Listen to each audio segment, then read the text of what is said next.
మరి దేవుని ఆత్మ దిగి వచ్చినప్పుడు ఎందుకు భయపడలేదు? అంటే ప్రభువైన యేసుక్రీస్తు వారు ఒక బంధాన్ని, అంటే స్నేహపూర్వకమైనటువంటి బంధాన్ని ఏర్పరిచి, క్రీస్తులో ఉంటే మనకి ఏ భయం లేదండి. భయపడాల్సిన పనిలే. ఎందుకంటే క్రీస్తు నీలో నివసిస్తున్నప్పుడు నువ్వే ఒక మందిరం అయ్యావు. నీ దేహమే దేవుని ఆలమైంది. నీ దేహంలోనే ఆయన నివసిస్తున్నాడు. ఒకప్పుడు నిర్దిష్టమైనటువంటి మందిరం ఉండేది. సంఘంగా కూడుకునేవారు ఇజ్రాయేలీలు అరణ్యంలో. కానీ ఇప్పుడు అది లేదు. మనమే ఒక మందిరం అయిపోయింది. దేహమే దేవుని ఆలయం అయిపోయింది. నీ నీ దేహం అనే నీ ఆత్మ నీలో, నీ హృదయంలో నివసిస్తున్నాడు దేవాది దేవుడు. ఇంకెందుకు భయం? నీ దేహమే ఒక మందిరం అయినప్పుడు భయపడాల్సిన పనిలే. సొలొమోను గారి మందిరం ప్రతిష్ఠ చేసినప్పుడు ఆ సందర్భం చూస్తే నిజంగా వారందరూ కూడా భయపడ్డారండి వారు. 2వ దినవృత్తాంతాలు చూడండి ఒకసారి.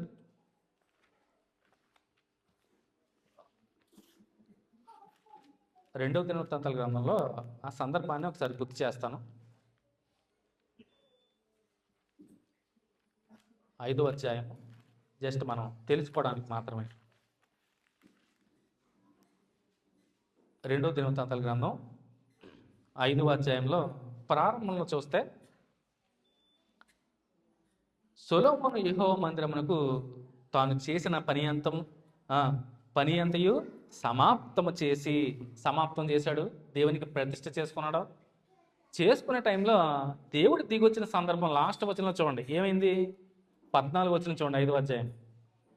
అప్పుడు ఒక మేఘము యెహోవా మందిరము నిండా నిండెను. యెహోవా తేజస్సుతో దేవుని మందిరము నిండుకొనగా సేవ చేయుటకు యాజకులు ఆ మేఘమున్న చోట నిలువలేక పోయిరి.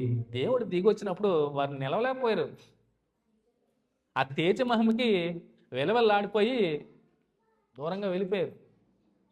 At the same time Pentecost పండుగ దినం రోజున, సంఘం స్థాపించబడే రోజున, యెరూషలేములో జరిగినటువంటి గొప్ప సంఘటన, దేవుని ఆత్మ 12 మంది అపోస్తలుల మీద దిగినప్పుడు, పరిశుద్ధాత్ముడు దిగినప్పుడు వారందరూ కూడా పరిశుద్ధాత్మ శక్తిని పొందుకుని, పరిశుద్ధాత్మ ప్రేరణ ద్వారా అన్య భాషలతో మాట్లాడి,